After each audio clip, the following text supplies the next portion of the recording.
5 मुसलमानों को तो मैंने मारा है। यानी कि फिर लोगों को ज़हनी तौर पे तैयार किया जाता है। बड़ी गरमा-गरम तकरीरें होती हैं। अभी कुछ दिन पहले बीजेपी का वो जो आई थिंक यूपी में इलेक्शन जीते हैं, कहाँ जीते हैं, जहाँ से वो कह रहा था कि हमने तो अभी शुरुआत की है यहाँ से। यानी कि अगेन वो ये सारे सब का सब उस प्रिपरेशन का हिस्सा है।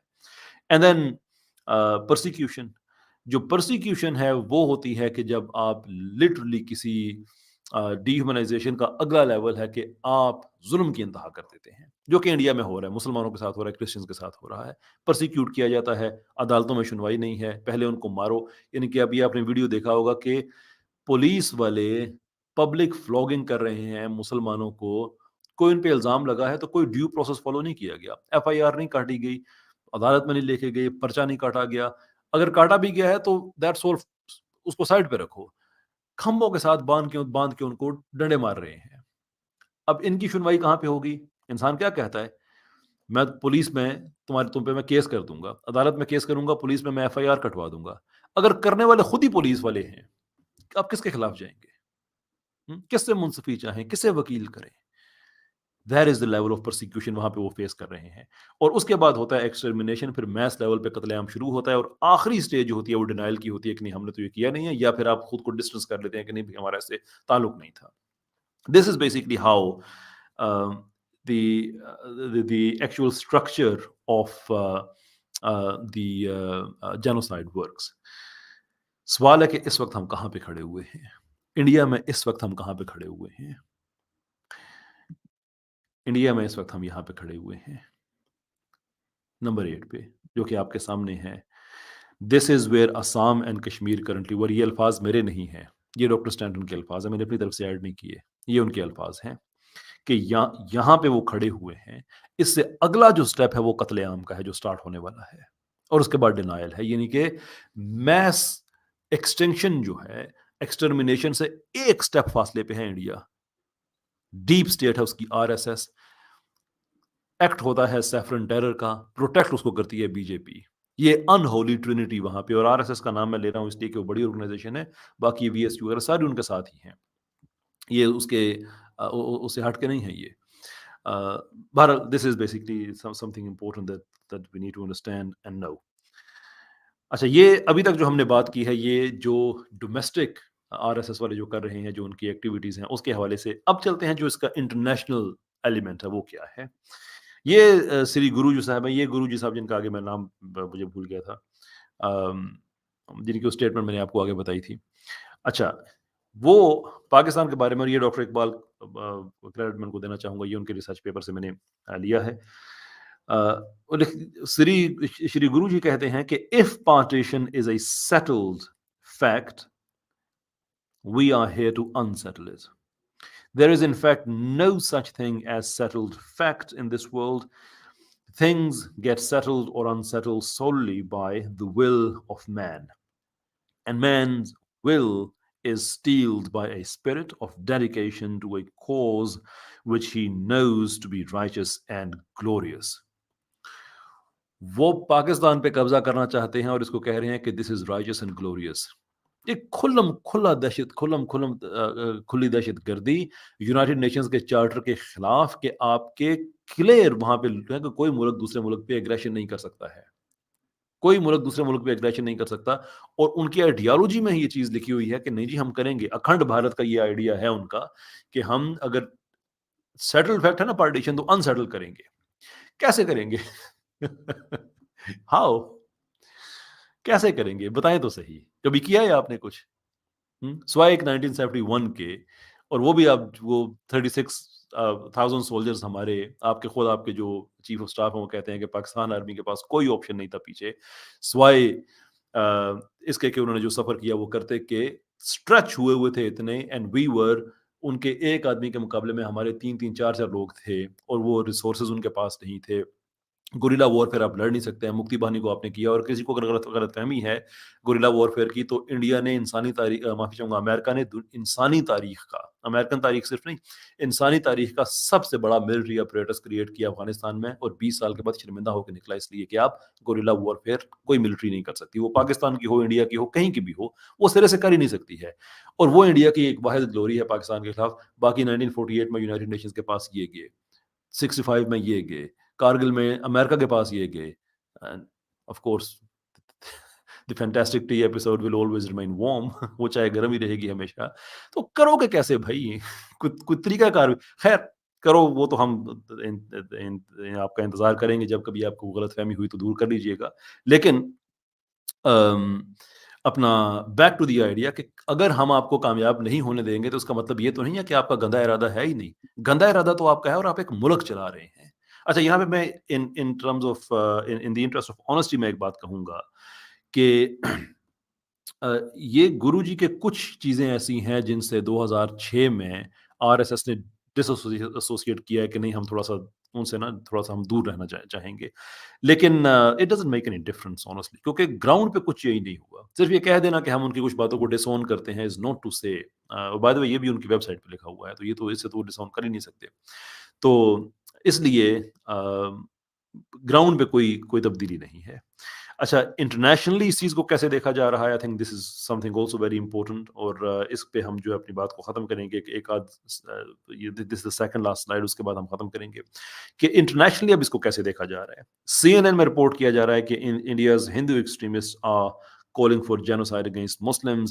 Why is little being done to stop them? That's a very good question. ऐसे ही European eye on radicalization the Hindutva threat outside India को कैसे दुनिया में एक्सपोर्ट कर रहे हैं। ऐसे ही टीआरटी वर्ल्ड की भी खबर आपके सामने मौजूद है और गार्जियन की भी है कि how Hindu supremacists are tearing apart India कैसे दुनिया में ये एक्सपोर्ट भी कर रहे हैं और उसके साथ साथ दुनिया इनको अब जो इंटरनेशनल लिंक है वो हमें नज़र आ रहा है। अच्छा ये दुनिया में जो इनका जो इंटरनेशनल लिंक है ये चीज़ जो है ये बड़ी ज़रूरी है इसको समझनी।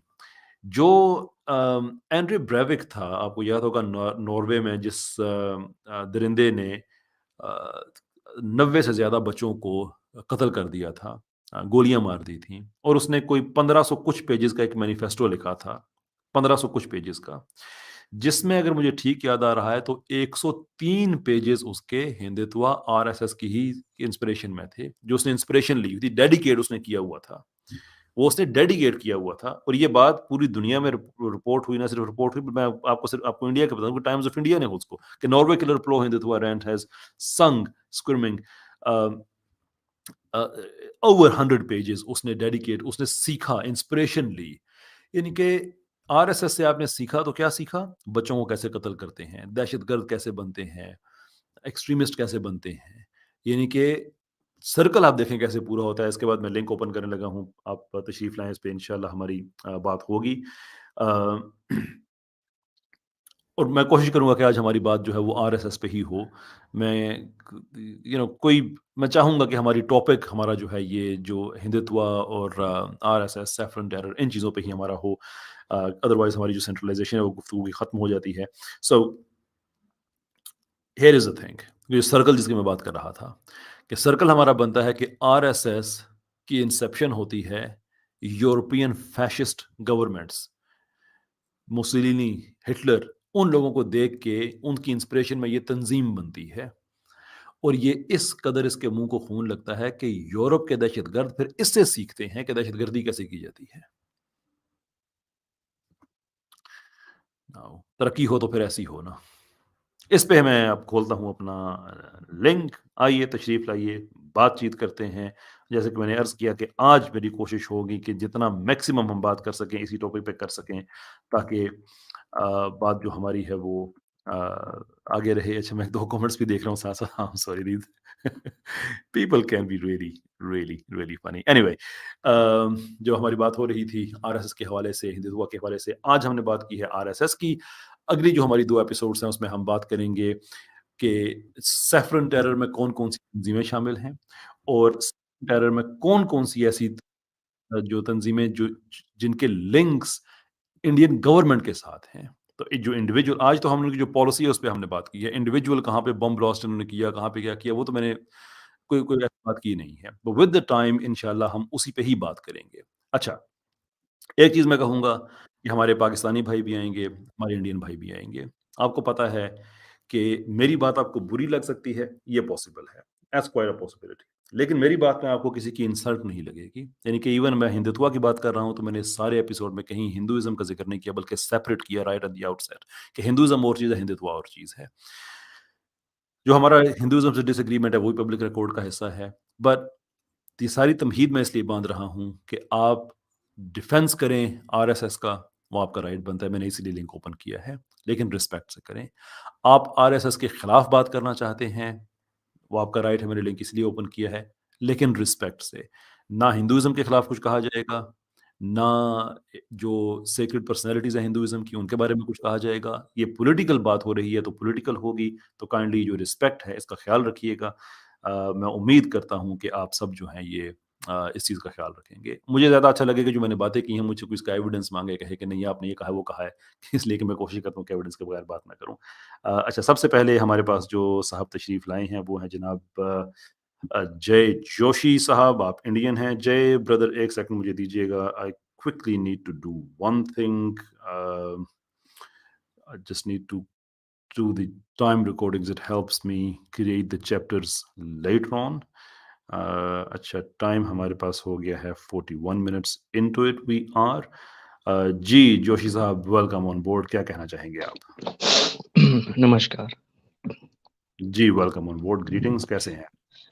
बस ठीक हूँ मैं बस ये डाउट क्लियर करना चाहता हूँ, जी जी ये कि इंडिया में समझिए 18 करोड़ मुस्लिम हैं, जी अराउंड 75 करोड़ हिंदू है, तो जी 18 ऑफिशियल लैंग्वेजेस है, तो हर एक चीज़ पॉलिटिकली क्रिटिसाइज हो जाता है, हर एक चीज़। इवन सेम जी। पॉलिटिक्स में समझिए आरएसएस में भी अलग-अलग मनमुटाव हो जाते हैं। तो कोई भी आप एक साइड से देखें ये चीज़ मतलब मुझे नहीं सही लग रही है, यही कह रहा हूँ। ठीक है, तो आप आए हैं तो आप उनके लिए बात करें। आपका राइट है, आपका बिल्कुल कीजिए। समझिए अभी आपने जो खबरें बताई है, इंडिया में समझिए बीजेपी है, कांग्रेस है, आम आदमी पार्टी, हर एक जी स्टेज के साथ कोई ना कोई कॉन्फ्लिक्ट रहता ही है और रहेगा ही। ठीक।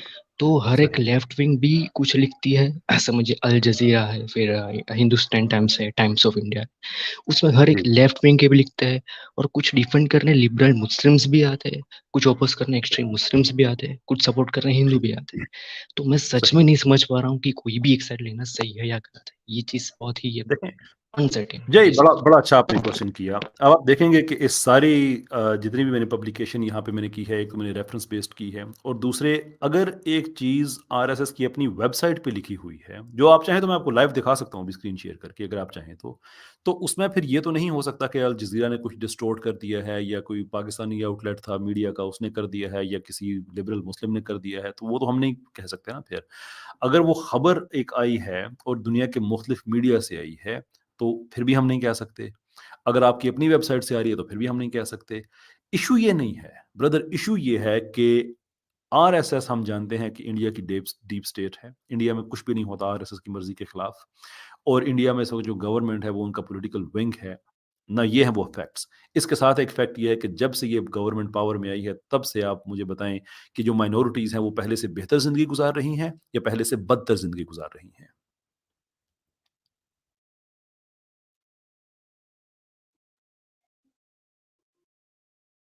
आई थिंक आप चले गए हैं, नो प्रॉब्लम। अच्छा जी, नेक्स्ट मेरे साथ मेरे फेवरेट, अरे मेरे ही क्या, हम सबके फेवरेट जनाब एथियस्ट पंडित साहब हैं। जी, एथियस्ट पंडित साहब, वेलकम। बड़े अरसे के बाद तशरीफ़ लाए आप। जी, नमस्कार, नमस्कार। मुझे भी आप मतलब बात करके आपके साथ बहुत अच्छा लगता है। थैंक यू जी, बहुत शुक्रिया आपका। जी। जी, जी, फरमाइए। आप म ये आपके हिसाब से भगवाए पाकिस्तान और कब तक हो जाएगा? भगवाए? मैं समझा नहीं आपकी बात। भगवा ए पाकिस्तान मतलब आरएसएस की आइडियोलॉजी ये है कि वो पाकिस्तान को टेक ओवर कर लेगा। जी, तो जी। उसी हिसाब से मेरे मैंने हिसाब से पूछा। कब जी, जी, मेरे हिसाब से कब हो जाएगा? वेल, मेरे हिसाब से जिस तरह दुनिया जा रही है, और जिस तरह से इंडिया के ग्राउंड रियलिटीज़ हमें नज़र आ रही हैं, कि जिस तरह से वेल्थ की डिस्ट्रीब्यूशन वहाँ पे हो रही है, मुझे ये लगता है कि वहाँ पे जैसे-जैसे गुर्बत बढ़ेगी, जो मार्जिनलाइज़्ड एरियाज़ हैं, वहाँ पे ये तो हो सकता है कि एक इंडिया के अंदर से ही बहुत सी और स्टेट्स निकल आएँ। लेकिन ये कभी नहीं हो सकता कि इंडिया पाकिस्तान को दोबारा से वो अखंड भारत वाला ख्वाब पूरा कर ले कि पाकिस्तान को इंडिया में समो ले। मुझे नहीं लगता ये कभी भी होगा, इंशाल्लाह। जी, तो विप्रो के चेयरमैन, मतलब उनका ओनर वो एक मुस्लिम है, हमदर्द की ओनर वो एक मुस्लिम है, सिप्ला के ओनर जितना मेरे को मालूम है वो एक मुस्लिम है, शाहरुख खान, सलमान खान और आमिर खान ये सब मुस्लिम है। तो वेल्थ की डिस्ट्रीब्यूशन अगर देखा जाए तो मुस्लिम ही सबसे ज्यादा मतलब पैसे कमा रहे हैं। तो इसमें आप क्या कहना क्या चाहते हैं फिर? पॉइंट क्या है आपका? पॉइंट ये है कि आप जैसे बता रहे हो वैसा आरएसएस कुछ नहीं कर रहा है। आरएसएस का खुद का मुस्लिम ये क्या राष्ट्रीय मुस्लिम मंच एक उनका सिस्टर और ऑर्गेनाइजेशन है, मुस्लिम भी उनके साथ जुड़े हुए हैं। आप ठीक है, जैसा बता रहे हो दर्शकों को ऐसा कुछ नहीं हो रहा है। ये ऐसा कुछ आपको नहीं हो कहीं रहा है। मुझे ये गलत बताइएगा फील। कि 1980s में कभी आपने ये खबर सुनी थी कि कुछ लड़कों ने सड़क पे रोक के किसी को जबरदस्ती कहा कि अब तुम कहो जय श्री राम वरना तुम्हें मार देंगे? 80s में होता था ये? जी अभी भी नहीं होता। नहीं होता। तो ये जितने हमें नहीं ये होता। वीडियोस नज़र आते हैं, क्लिप्स नज़र आते हैं, ये सब के सब गलत हैं ये, जो इंटरनेशनल मीडिया रिपोर्ट कर रहा है। मैंने आपको अभी आपको मैंने रेफ़रेंस दिया है अभी, कोई एक का नहीं दिया है, आपको कई ऑस्ट्रेलियन इंस्टीट्यूट का रेफ़रेंस दिया है कि जो पब्लिकली रिपोर्ट कर रहे हैं कि वहाँ पे लोगों के पास ऑप्शन ही 2 दिए जाते हैं कि जय श्री राम कहो या फिर ज़िंदगी और मौत में से कोई एक चीज़ चूज़ कर लो। बताइए, ये जी सब गलत है? नहीं, ऐसा कुछ नहीं होता। ऐसा नहीं मैं होता। रहता हूँ, मतलब मेरे साथ कई मुस्लिम मेरे साथ जुड़े हुए हैं। ऐसा कुछ हुँ, नहीं होता, अगर होता भी होगा वो नेग्लिजिबल है। मतलब हुँ, वो भी 0.00001% भी नहीं है। ऐसा बिल्कुल। कुछ इससे नहीं ज़्यादा होता, नहीं है।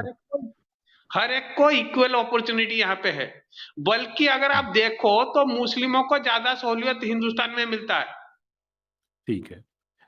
मैं आपसे कुछ सवाल पूछ लूँ, आप बुरा तो नहीं लगेगा आपको फिर? जी, जी, बिल्कुल पूछिए। ये जो आइडिया है कि तुम आइदर भारत से निकल जाओ या तुम मुसलमान हो जाओ, माफ़ी चाहूँगा हिंदू हो जाओ या भारत छोड़ दो, आप इससे एग्री करते हैं? जी, 18 करोड़ ये लोग कहाँ निकल जाएँगे? ये तो मेरा 18 प्रॉब्लम नहीं करोड़, है ना, मेरा तो प्रॉब्लम 18 नहीं करोड़ है। नहीं, नहीं भई ये तो आप मेरा मतलब मेरा इश्यू ही नहीं है ना, मेरा तो इश्यू ये है कि ये आपकी आइडियोलॉजीज़ में लिखा हुआ है, आप इससे एग्री करते हैं या नहीं करते? मैं आपसे ये पूछ रहा हूँ। नहीं, मतलब जो जिसने लिखा वो, मतलब आप कुछ भी लिख दोगे वो प्रैक्टिकली पॉसिबल भी होना चाहिए ना। हुँ, हुँ।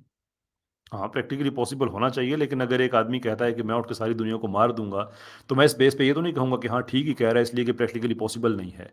वो जो कह रहा है वो तो गलत है। अब प्रैक्टिकली पॉसिबल तो ये भी नहीं है जैसे वो कह रहे थे कि अखंड भारत वाला जो है हम पाकिस्तान पे कब्ज़ा करेंगे। अब जी, प्रैक्टिकली ये ये पॉसिबल नहीं है, इसका मतलब ये तो नहीं कि हम इसे कंडेम भी नहीं करेंगे। जी, ये पॉसिबल है। कैसे ये है? ये पाकिस्तान हमारी ज़मीन है, ये पॉसिबल है, अखंड भारत कब ना कब बनेगा। बनेगा? पक्का ख़्याल है आपका? जी, बिल्कुल बनेगा। अच्छा, मैं आपको एक ऑफ़र करता हूँ। आपका ना 1965 के ज़माने का एक टैंक लाहौर में खड़ा हुआ है। आप वही ले जाएँ ना अगर, मैं आपको मान जाऊँगा। पाकिस्तान तो सारा टैंक तो है भी आपका अपना ना। जी, वो तो सियाचिन पाकिस्तान का तो भी है। नहीं है। जी, मैं कहता हूँ अगर सियाचिन आप तो वही ले जाएँ। जी, सियाचिन तो आपके नाकों के नीचे से जाके ले गए तो हम वो तो वहाँ पे आपका हम जमीन तो वहाँ पे हमारे पास है। हम तो वहाँ पे थे ही नहीं। कहाँ से ले गए? अगर ये कश्मीर वाली ना देखें, इज़्ज़त एहतराम से बात का मतलब ये नहीं होता कि आप कुछ आगे कह देंगे तो आपको जवाब नहीं मिलेगा। ये एक मेरी एक बात सुनिएगा। इंडिया का जो आम आदमी है ना, उसको फैक्ट्स बहुत कम पता हैं। वो इसलिए कि इंडिया है एक बॉलीवुड नेशन, मैं बड़े माफ़ी चाहूँगा और ये ज़्यादती है लोगों के साथ। आपके जो खबरों का स्टाइल है वो सारा बॉलीवुड का है। जंग, जदल, ये कर देंगे, घुस के मार देंगे, सर्जिकल स्ट्राइक। जब इंसान में जंग के मैदान में आता है तो आँखें खुल जाया करती हैं। फैक्ट्स ये जी, हैं जो कि आपका इंडियन मीडिया कभी चेंज नहीं कर सकता कि कश्मीर सारे का सारा आपके पास था, जब जंग स्टार्ट हुई। ये मैं अर्ली जो पहली जंग थी पाकिस्तान इंडिया की, जब जंग खत्म हुई तो 43% कश्मीर पाकिस्तान के पास था और आप यूनाइटेड नेशंस के पास गए थे ये कहने के लिए कि अब जान छुड़ा दें हमारी। ये यूनाइटेड नेशंस के डॉक्यूमेंट्स में आप कहें तो मैं आपको दिखा भी दूंगा कि नहीं, इंडिया नहीं, ने रिक्वेस्ट की है। ये तो आप हमें ये सच बातें ना सच बताया करें कि आप कुछ फलां कर देंगे और वो कर देंगे। ये ठीक है, सही है, आप अपने लोगों को बॉलीवुड ने दिया हुआ है एक नशे पे लगाया हुआ है, फाइन, मुझे उससे कोई इशू नहीं है। नहीं, लेकिन है ना, जब जंग में आते हैं ना तो सिचुएशन थोड़ी-सी और हो जाती है। खैर मैं आपसे यहाँ पे जी, जंग नहीं करना चाहता। जी, कुछ कुछ दिन वो पहले मैदान में ब्रह्मोस गया था। मतलब हमारे ब्रह्मोस सुपरसोनिक मिसाइल आपके यहाँ गया था। तो इसी से अच्छा, आप समझ समझ सकते हो कि इंडिया की प्रिपेयर्डनेस कितनी है। वो जिस पे आपने माफ़ी माँगी थी वो प्रिपेयर्डनेस थी आपकी वो, कि गलती से चला गया। ये नहीं कि शर्म की पंडित साहब ये पता है क्या? मैं आपको ना इसके बाद मैं ले लूँगा आपसे इजाज़त इसलिए कि आपके बारे में जो बातें कही जा रही हैं ना, जैसे अभी दीपक साहब हैं पीछे वो भी आपके बारे में कह रहे हैं, वो मोस्ट प्रोबेबली इंडिया से ही हैं। आप असल में एम्बैरेसमेंट बन जाते हैं हिंदुइज़्म के लिए भी, सनातन धर्म के लिए भी और अब आप बन गए एम्बैरेसमेंट इंडिया के लिए। किसी भी आदमी को ये ब्राह्मस वाली एग्ज़ाम्पल नहीं देनी चाहिए इसलिए कि एक न्यूक्लियर कंट्री के लिए बड़े शर्म की बात है कि उसका जो आर्सेनल है वो इतना इनसिक्योर है कि वो गलती से किसी दूसरे मुल्क में जा सकता है। उसको खामोश जी हो जाना सर। चाहिए।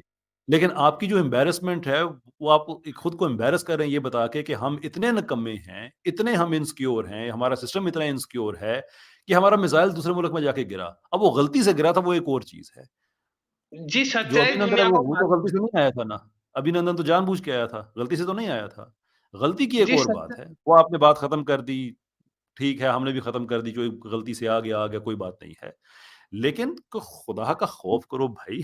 जो चीज़ आपके लिए शर्म का बायस है, आप उस पे फ़ख्र कर रहे हैं, गर्व दिखा रहे हैं कि देखो हमारा मिसाइल गलती से आपके मुल्क में चला गया था।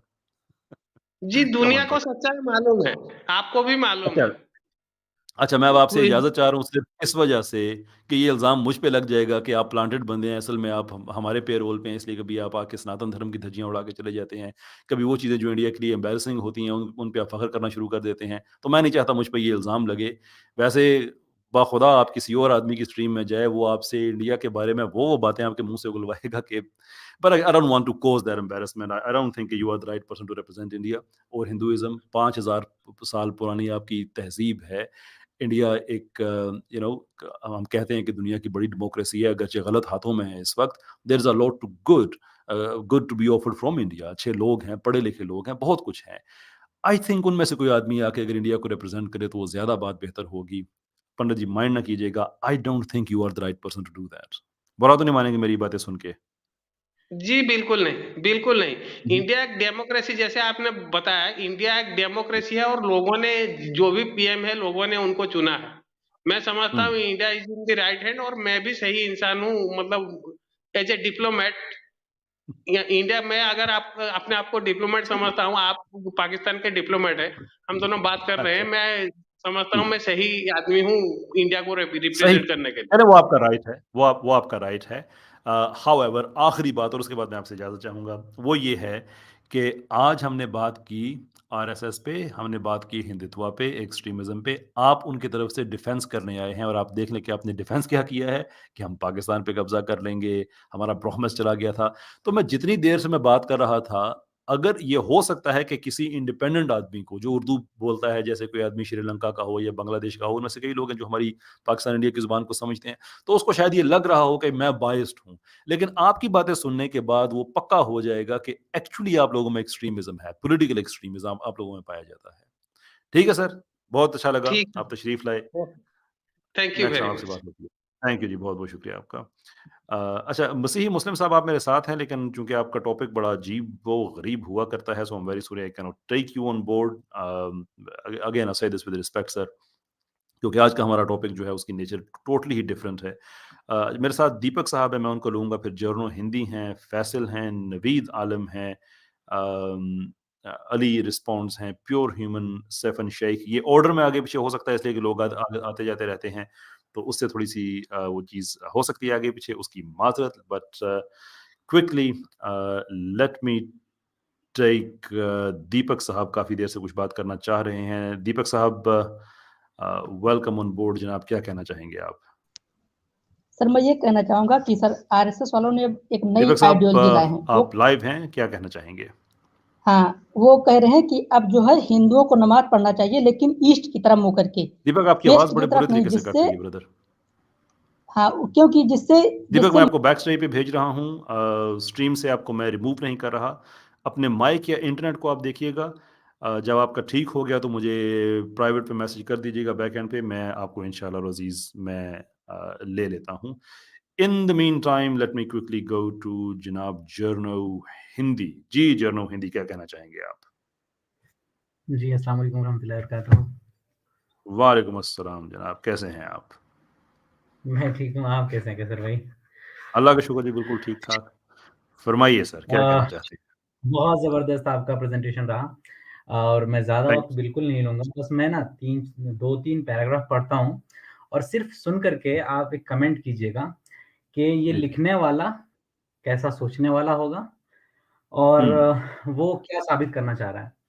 लिखा जी जाता है कि all ideologies are idiotic whether religious or political, for it is अच्छा। conceptual thinking, the conceptual world, hmm, which has so unfortunately divided man. Bemoaned a renowned philosopher, Master Jiddu Krishnamurti, ये उनका कोट जी था. जी। Europe अच्छा। was the mother of ideologies, from the capitalism of Adam Smith to the social conservatism of Thomas Hobbes and John Locke, the liberalism of John Stuart Mill to the communism of Karl Marx. All these ideologies have finally led to the creation of schism and confusion in the world, as Master J.K. pointed out. That's why American historian and social thinker Maurice Berman ji. has warned an idea is something you have and an ideology is something that has you. अब समझिएगा, बस इतनी सी बात है, ठीक है? नहीं, मैं ये आपकी जो बात मैंने बिल्कुल पढ़ी समझ है, गया। मैं माफ़ी चाहूँगा, मुझे जर्नो सिर्फ एक सेकंड दीजिएगा। अच्छा, मुझे मैसेज मिल रहा है नसीबुल्लाह साहब की तरफ से भी और अब्दुल रहीम साहब की तरफ से भी कि दीपक साहब की आवाज़ ठीक आ रही थी। दीपक, मैं माफ़ी चाहूँगा आपसे, मैं आप साथ ही रहिएगा। आपकी आवाज़ मुझे स्टूडियो में ठीक नहीं आ रही थी, बट मुझे फीडबैक मिला कि आगे आपकी आवाज़ ठीक थी। नेक्स्ट मैं आप ही को लूँगा Deepak. Journo Hindi, sorry brother, please carry on कीजिएगा। जी ये जो मैंने पढ़ा है, ये किताब है और रिसेंटली पब्लिश हुई है। आरएसएस के बहुत ही मशहूर आइडियोलॉग है राम माधव और उन्होंने एक किताब लिखी है the Hindutva paradigm that I am reading this days. Okay, जी जी। सो आप अगर पढ़ेंगे तो ये जो बातें शुरू में उन्होंने प्रीफेस में लिखी है और आपने सुनी और यकीनन आप अंदर से हंस भी रहे होंगे। इसकी मिसाल ऐसे ही है कि एक शख्स जो है किसी बुफे में जाता है शादी की पार्टी में और सबको देखता है कि कोट पहना हुआ है और गलती से वो टी शर्ट पहन के चला जाता है।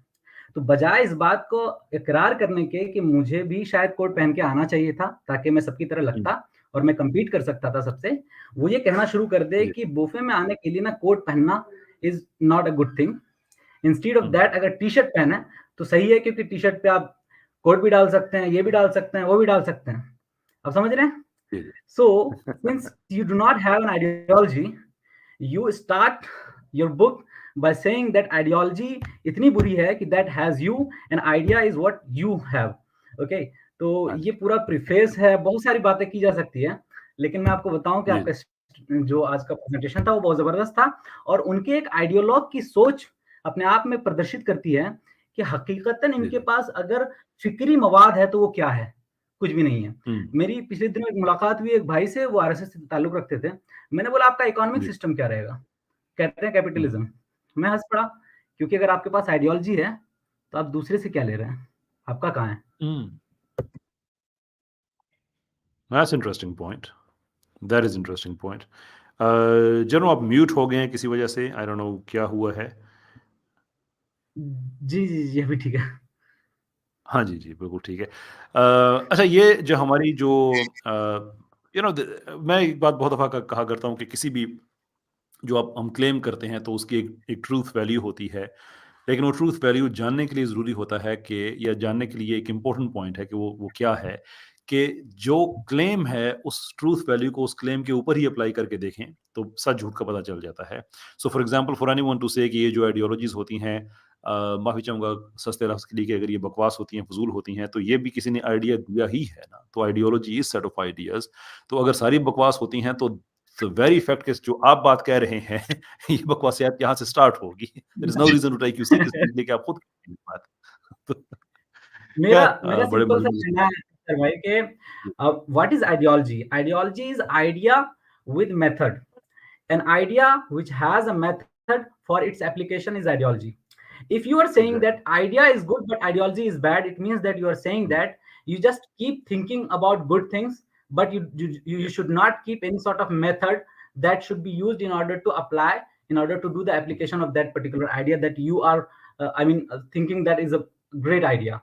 तो फिर आपके पास क्या है? दूसरी बात, अगर आप कहते हैं डिवीजन करने की वजह से आइडियोलॉजीज बुरी हैं, तो डिवीजन तो आपका ईश्वर भी कर रहा है, हमारा खुदा भी करता है। मर्द और औरत 2 अलग डिवीजन है। इसी तरीके से इनफैक्ट अगर फूलों में जाएं, हिंदी में बोलता है स्त्री केसर पुंकेसर, उसमें 2 पार्ट होते हैं। इसी तरीके से हर चीज में डिवीजन है, तो division is not something bad. हाँ, देखा जाएगा डिवीजन